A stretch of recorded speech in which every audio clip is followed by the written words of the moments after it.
오늘 소개해드릴 푸시업 루틴은 다음과 같은 사항을 고려하여 설계되었습니다. 첫째, 개인의 수준에 맞는 운동 강도 조절이 가능한가? 둘째, 점진적 과부하의 원칙이 적용되는가? 셋째, 근육 회복과 성장을 촉진하기 위한 휴식이 고려되었는가?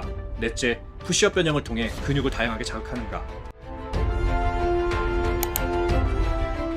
푸시업에 있어 가장 큰 실수 중 하나는 언제 어디서나 쉽게 수행할 수 있는 운동이다 보니 매일 푸시업을 하는 것입니다. 하루 푸시업 100개 루틴의 유행도 한몫하죠. 하지만 매일 팔굽혀펴기를 하는 것은 구멍난 양동이를 물로 채우려는 행위와도 맞습니다. 물론 어떤 운동이라도 하지 않는 것보다는 하는 것이 좋습니다. 하지만 매일 푸시업을 하면 대부분의 사람들에게 회전근의 과부하가 걸리고 건염이나 기타 부상으로 이어질 수 있죠. 또한 근육은 항상 휴식기에만 성장하기 때문에 새로운 자극에 적응하려면 몸의 휴식이 필수적입니다. 따라서 동일한 부위의 운동을 매일 하기보단 하루는 해당 부위의 휴식을 취하는 것이 좋습니다. 이렇게 몇 주 동안 지속하면 근육이 충분한 자극을 받고 동시에 성장할 수 있는 충분한 휴식을 취할 수 있습니다. 푸시업 루틴을 설명하기에 앞서 초보자의 경우 시작부터 잘못된 푸시업 자세로 운동을 하게 되면 몸의 균형과 자세가 망가집니다. 나중에 제대로 운동을 해도 무너진 밸런스는 고치지 못하는 상태가 되어버리는 경우가 많은데요. 그래서 먼저 정확한 푸시업의 자세를 알아보고 푸시업 루틴을 어떻게 수행하는지 알아보겠습니다. 푸시업 진행 시 허리가 처지면 그만큼 가동 범위가 줄어들고 허리에 부하가 쏠림으로 허리를 중립 형태로 펴줍니다. 그리고 등상부가 굽어버리면 몸 전체가 느슨해지기 때문에 골반을 뒤로 기울이고 엉덩이를 조여줍니다. 옆에서 보았을 때 정수리부터 발끝까지 대각선 일자 상태를 유지하여 운동을 수행합니다. 팔을 쭉 폈을 때는 지면으로부터 팔이 수직이어야 하고 가슴이 바닥에 닿기 직전까지 내려오세요. 푸시업을 진행하는 동안 견갑골의 움직임이 중요합니다. 아래로 내려갈 때는 양 날개뼈가 잘 보이게 해서 가슴 근육을 최대한 늘려주고 위로 올라갈 때는 날개뼈를 서로 멀어지게 해줍니다. 날개뼈가 거상되어 어깨가 으쓱하게 된다면 상부 승모근의 자극을 빼앗기고 목이 뻐근해질 수 있으므로 날개뼈는 항상 하강 상태를 유지해줍니다. 이제 팔꿈치의 각도로 넘어가 봅시다. 일반적인 푸시업 동작에서 팔꿈치의 각도가 60도 이상 넘어가게 되면 어깨 충돌의 우려가 있어서 권장하지 않습니다. 연구 결과 45도에서 60도 각도 내에서 수행하는 게 복근, 어깨, 삼두, 가슴의 고름 발달을 유도할 수 있었습니다. 단 와이드 푸시업과 클로즈 푸시업은 고름 발달보다는 운동 부위의 타겟이 명확하기에 해당되지 않습니다.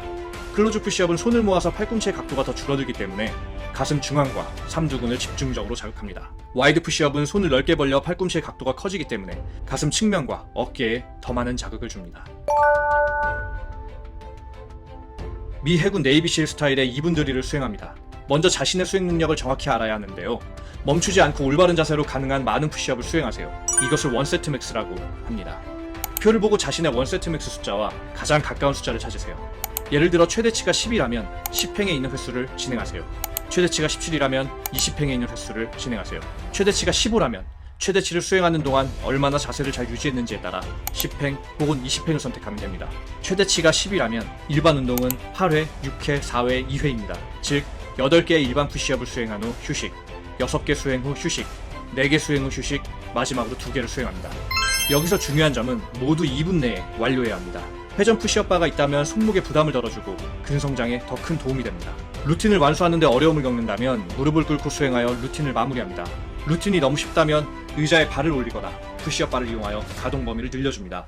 한 사이클이 끝나면 최대치를 재테스트하고 최대치가 증가했다면 운동 스케일을 올리면 됩니다. 남자들의 경우 조금만 꾸준히 하면 푸시업의 횟수는 금방 올라오는데요.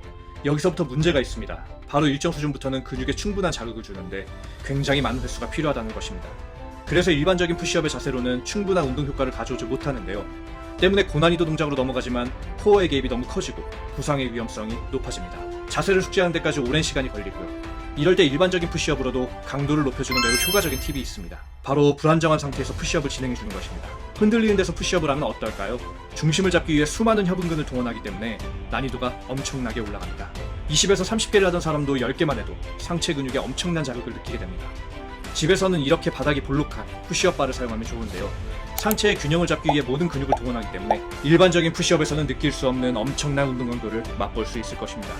보통 금비대는 8에서 12회를 겨우 할 수 있는 횟수라고 알려져 있습니다. 일반 푸시업으로 20회가 가능하다면 사실 금비대보다는 근지구력의 운동 효과만 보고 있을 것입니다.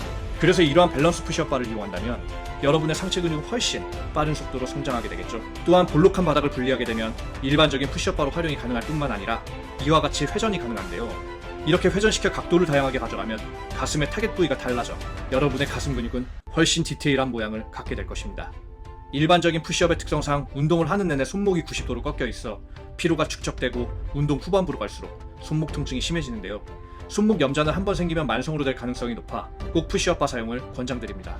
영상에서처럼 바닥을 불안정한 상태로 만들고 손목을 회전시킬 수 있는 밸런스 푸시업바의 정보와 구입처는 더보기와 고정 댓글에 남겨두겠습니다.